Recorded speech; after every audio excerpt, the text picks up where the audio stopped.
Are you a fan of beat-em-ups? Well, you're in luck, because in recent years, the genre has experienced a resurgence with new games taking inspiration from the classics and adding modern twists to make them even better. Join me as I count down the top 20 modern beat-em-ups.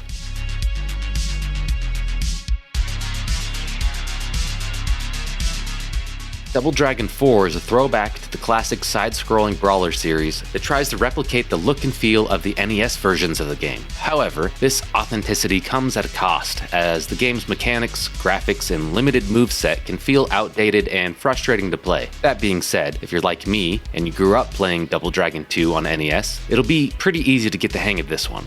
The game is pretty short, but is very challenging. Luckily, there is level select, so you can pick up from where you left off. Despite the flaws, Double Dragon 4 offers a heavy dose of nostalgia for fans of the original games, serving as a historical artifact of the 8-bit era, but it cannot compare to modern brawlers' vast improvements in gaming. Viking Squad is a fun arcade brawler game for up to 3 players, both online and offline, featuring colorful cartoon characters and daft humor. It shares similarities with Castle Crashers, but the game focuses on playing as one of 4 Viking warriors on a quest to loot treasure from various environments. The game's solid art style includes cool boss designs and a colorful Viking cast, but the animation quality is a bit janky. However, the gameplay stands strong as a capable brawler, with battles taking place across multiple lanes and requiring players to focus on movement and positioning. The game's co-op experience is a lot of fun with friends, but it can be challenging to keep track of characters during multiplayer battles. The game offers replay value through alternate routes and secret challenges, and the soundtrack is energetic and atmospheric. Overall, while it may not be the most creative or exciting beat-em-up game, Viking Squad is a consistent and enjoyable arcade brawler that's especially fun with friends. Jay and Silent Bob Mall Brawl is a new beat-em-up game based on the 1995 Kevin Smith movie Mallrats, and was designed for the NES. This game is a solid beat-em-up, and is one of the best on the NES. The combat mechanics are well executed, and pulling off combos is both satisfying and rewarding. Each character has their own unique set of moves, with Jay's backflip kick and Silent Bob's uppercut being standouts. When you complete combos on enemies, you receive collectible stars that can be used to unleash powerful, heavy damage combos. This adds some strategy to the game and helps to break up the repetitive nature of brawlers. Aside from the shopping cart stage, this game is fantastic. It is available on modern consoles as well as Steam, and it's a must-play for fans of old-school beat-em-ups. 99 Vidas is a nostalgic tribute to arcade beat-em-ups from the 80s and 90s. The story follows a group of friends with martial arts skills who must protect an artifact from villainous Kingpin and his army of street thugs armed with weapons. Gameplay involves standard run and punch mechanics with upgrades available between levels, but the moves are mostly cosmetic. The retro appeal and enthusiasm of the developers in embracing the roots of the genre are the main draws, with the unique Brazilian cultural signature expressed in the setting and bits of dialogue. The combat animation look and feel great, and boss battles are tongue-in-cheek dust-ups with crazy characters like killer robots and video game store owner that turns into an 8-bit sprite. However, some of the levels feel too long, and while the game can be completed in a few hours, the addition of local and online co-op, unlockable characters, and more levels promise lasting appeal. Scott Pilgrim vs. the World, the game, centers on a simple loop of clearing out screens of baddies, looting almost enough change for the bus ride home, and continuing this cycle until you reach the Evil X for that stage. The game, which has subtle RPG elements, has a sense of strategy underlying its gameplay, making it more engaging than other arcade brawlers. Players need to be more thoughtful on how they approach combat, applying combos at the right time, and knowing when to lay off the offense to avoid a game over screen. The best experience comes from playing in co-op mode, where you can have up to 4 players together, taking down waves of villains and reviving each other. The level up and equipment systems help set it apart from being just another senseless arcade brawler. However, I do feel that this game is a little overhyped due to the fact that it was unavailable for so long. Sometimes that hit detection is just off. You should be hitting an enemy, but nothing happens. As much as I enjoy the RPG elements, leveling up can be time consuming when you want to just focus on fighting enemies and progressing through the game. It's not my favorite beat 'em up, but it has enough charm and fun upbeat music to at least play through once. Double Dragon Neon was originally released in 2012, and it still shines in the face of stiff competition. The game offers 2.5D cartoon-like aesthetics, nostalgia, and tasteful fan service. The gameplay features immediate controls, with every button on your controller being used to make the Lee brothers do something useful. Players need to master a few combo moves and strategy to deal with each type of enemy. The game has a unique mixtape system with 20 mixtapes to collect that allow players to modify the base stats of their Lee family member and equip the dragons with their trademark special moves. The game features a refreshing couch co-op mechanic that allows players to better manage crowds of enemies and adds a high five mechanic into play. Double Dragon Neon is an impressive game that still looks great due to the liberal use of bright colors and excellent character design, making it a very welcome addition to the genre. Despite its unappealing title, Mayhem Brawler is a beat-em-up game that far exceeds expectations. Inspired by Streets of Rage 4, it offers vivid comic book-style graphics, hard-hitting moves, and an urban environment that's perfect for pummeling enemies. The enemy designs are impressive and unique, mixing gangland heavies with supernatural monstrosities like werewolves and sorcerers. The game's writing and world building can be kind of lacking and a little bit cheesy, but it's kind of a nice change of pace from the other games on this list. There's cutscenes presented as voiced comic books and a Twitter-like feed that fleshes out the characters. Players can choose between 3 enjoyable main characters, each with their own movesets and full-featured strategies. After an update, they actually added a 4th playable character, so now the game can be played 4 players. With branching paths, multiple endings, and only 7 stages, Mayhem Brawler keeps things varied and challenging. While it may not have the same budget as other big beat-em-up games, Mayhem Brawler is an entertaining and well-crafted experience that deserves more recognition. Dragon's Crown is a 4-player fantasy-style action RPG brawler. While the game has beautiful graphics and an atmospheric soundtrack, it relies on enjoyable action, a rewarding experience system, and an addictive loot scheme, all of which overshadow the game's story and aesthetics. Dragon's Crown is tailored to cater to hardcore gamers, but it has a broad appeal that can be customized based on individual preferences. The game has 6 unique character classes, and each class provides a different experience. The character class diversity gives Dragon's Crown significant depth and replay value. The game's plot is its greatest weakness, with repetitive busywork and a narrator who repeats the same dialogue over and over again. Once you get past the story and into the action, Dragon's Crown truly delivers. With a vast fantasy world full of monsters and gorgeous environments, combat can be ruthlessly chaotic, especially with a screen full of enemies and 4 players going at it at once. But the game offers features like AI-controlled characters to help and revive system that ensures you can keep playing even after being defeated. The main negative for me was having to go back to old levels to replay them. It really slowed down the game and felt like adding unnecessary length. Overall, Dragon's Crown is an excellent action RPG with an addictive gameplay loop and plenty of depth. The Takeover is a game that follows the tradition of Streets of Rage in terms of inspiration. The game features 3 characters to choose from, a series of hostile environments, and mechanics that will be familiar to anyone who's played this type of game. The Takeover is unique in that it includes 2 attack buttons for punching and kicking, and it's possible to chain punches and kicks together to come up with massive combos that can deplete an enemy's life bar in one go. In addition, players must manage the space around their character, as there are always multiple enemies to fight. There's also a unique system in place where each character is armed with a gun, but ammunition is always in short supply, so it's best to use firearms as a last resort. The game is supremely entertaining and enjoyable, especially when playing with a friend. I wasn't a fan of the graphic style at first, but it did grow on me. Overall, The Takeover is an excellent addition to the beat-em-up genre and is definitely worth playing. Streets of Red Devil's Dare Deluxe, a game that pays homage to classic arcade games while adding new elements. The game features 4 characters with different movesets, each with 3 special attacks that can be combined with standard attacks for juggle combos. The attacks are governed by a skill gauge that refills constantly, adding an element of resource management to the gameplay. Upon beating a boss, players can upgrade their character with randomized upgrades, adding roguelite elements to the game. Stages are divided into levels called nights, and the number of nights per stage increases with each stage. The game has branching paths and multiple endings, and completing a run takes about an hour. The game also supports local 4-player co-op, where difficulty scales up according to the number of players. While the game can be mindless at times, the combat system favors experimentation, and the roguelite elements and replay value add diversity and high stakes to keep players engaged.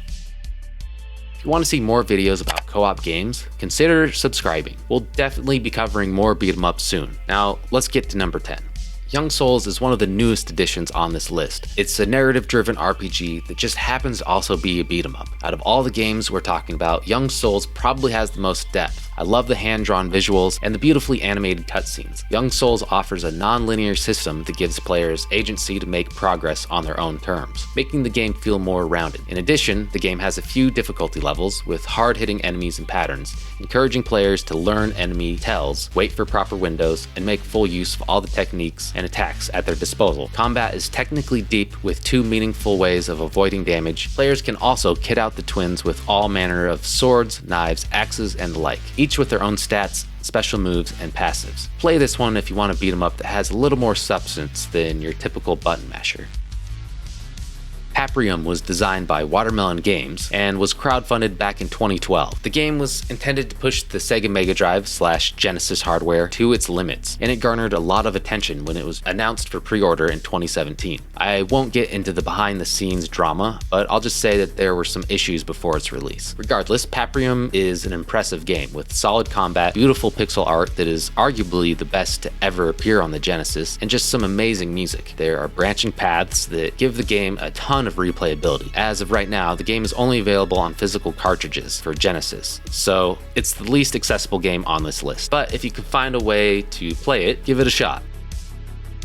Fight and Rage is a side-scrolling arcade brawler with a boot sequence mimicking that of an old arcade cabinet, complete with heavy CRT post effects, oversaturated colors, and scan lines that transport you back to the glory days of side-scrolling arcade brawlers. However, it is not just a token nod, and the game's creator Sebastian Garcia has created a deep and sophisticated beat-em-up that surpasses many of the greats it seeks to emulate. The game starts with 3 characters to choose from: Gal, F. Norris, and Ricardo, and 3 buttons to get acquainted with: attack, jump, and special move. The depth of combat quickly becomes apparent, as each character has a directional grab attack, ground arts, aerial arts, and special attacks to master. Once you've gained access to the tutorial, you'll learn chain combos, parries, dash attacks, cancels, and counters. The game also offers a good mix of enemies with combat smarts to put your skills to the test, from electric cats, belly-flopping biker hogs, birds, and Belrog-esque Doberman bouncers. The game elevates old-school side-scrolling beat-em-up action to another level, where button mashing takes a backseat to knowing your enemy, thinking ahead, and pulling out show-stopping specials when given the opportunity. Boss battles are uniformly excellent, and the game offers clever little wrinkles, such as giving up some of your life bar to turn the tables when you are up against it with an empty SP gauge. I'm just saying,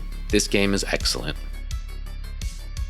Castle Crashers is a game that played an essential role in revitalizing the beat-em-up genre. It is one of the games that rekindled my interest in playing video games, as there weren't many co-op games that I was aware of at the time. Despite being released over 10 years ago, Castle Crashers remains entertaining and engaging. However, some levels could have been shortened to improve the pacing of the game. The game's multiplayer feature, allowing up to 4 players, is still one of its greatest strengths. The humor in the game is noteworthy, and the RPG elements add to the overall experience, keeping players engaged for hours on end. Castle Crashers continues to be a standout title that deserves its place as one of the all-time greats in the beat-em-up genre. River City Girls 2 is a sequel to the 2019 beat-em-up and the final form of the action RPG design that River City Ransom pioneered in the late 80s. I had a hard time choosing between this one and the original, but ultimately I found that River City Girls 2 was pretty much more of the same thing, but with some nice additions, primarily the 4-player co-op and the new playable characters. The combat system is intuitive, with directions plus light, heavy, or special attacks used to cycle moves into your gameplay. As you progress, you can level up and gain new techniques organically or through purchase at the dojo, allowing for a robust palette for violent self-expression. Each character has their own unique playstyle and abilities, making each of them distinct from one another. The game's enemies come in various shapes and sizes, with many references to pop culture and the game's history. Playing this 4-player co-op just really elevates the whole experience. It makes for one of the best games in all of the Kunio-kun series. Final Vendetta is a fantastic example of a traditional beat-em-up game without any unnecessary bells and whistles. It doesn't try to innovate or combine genres, it simply delivers a straightforward and satisfying brawler experience. The game draws inspiration from classic titles like Final Fight and Streets of Rage, and its responsive controls make each punch and kick feel impactful. With a runtime of under an hour, Final Vendetta doesn't overstay its welcome, but its difficulty level and lack of continues may require multiple attempts to complete. However, a casual mode has since been added to make the game game more accessible. Overall, Final Vendetta is one of the best modern beat-em-up games available, and it's an absolute must-play for any fan of the genre.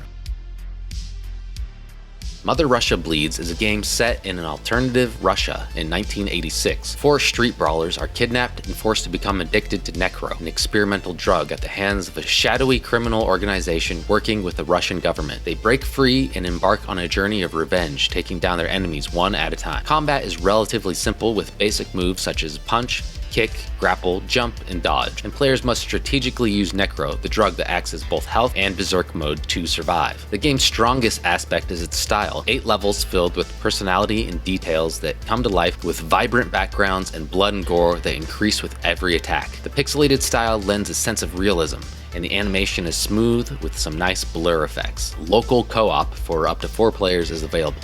Mother Russia Bleeds is a unique experience, and by far the darkest game on this list, and it's one of my favorites.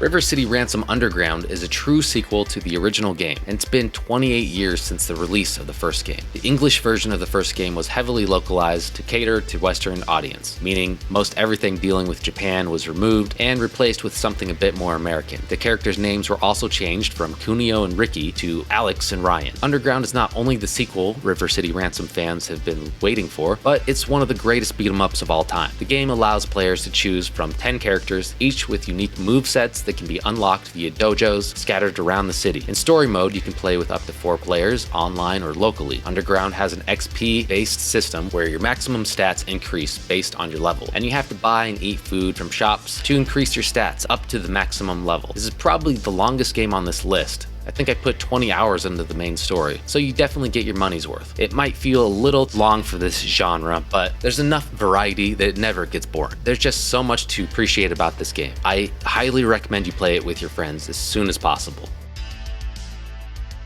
Teenage Mutant Ninja Turtles Shredder's Revenge has everything a fan could ever want, from excellent combat to great pixel art style, catchy music, and of course, the co-op gameplay. One of the game's highlights is the ability to play with 6 players, which was just a delightful surprise. While we have yet to get 6 players in the same room, we have managed to play with 4 local players and 2 online players. The experience with 6 players is overwhelming, chaotic, and a lot of fun, making it an experience everyone should try at least once. This just feels like the Turtle games we grew up with, but with added flair and improvements. In my opinion, there's nothing more that can be done to make this game any better.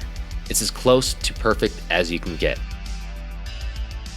Streets of Rage 4 is a sequel to the classic side-scrolling beat-em-up series. It was 26 years since the last entry. The game has managed to stay entirely true to its roots, while refreshing and improving almost every aspect of its gameplay. The game picks up 10 years after the events of the third game. Streets of Rage 4 offers intricate and wonderfully detailed hand-drawn visuals that bring the familiar environments of the game's opening chapter to life. Each and every location, enemy, and playable character is just dripping in handcrafted detail. The game has a classic feel to it, with all of the Streets of Rage thug types returning and their signature moves intact. The gameplay has also been gently expanded with some new offensive options, such as supercharged defensive attacks that use up a slice of your health bar every time you perform them. The game also allows you to regain the health portion that you sacrificed by performing these supercharged moves by successfully attacking foes directly afterward without taking a hit. Combat has a much more flashy and offensive feel, allowing you to throw out barrages of seriously heavy-duty hits. There's also just some nice quality of life improvements, like a dedicated button to just pick up items so you're not accidentally picking them up while trying to fight. And now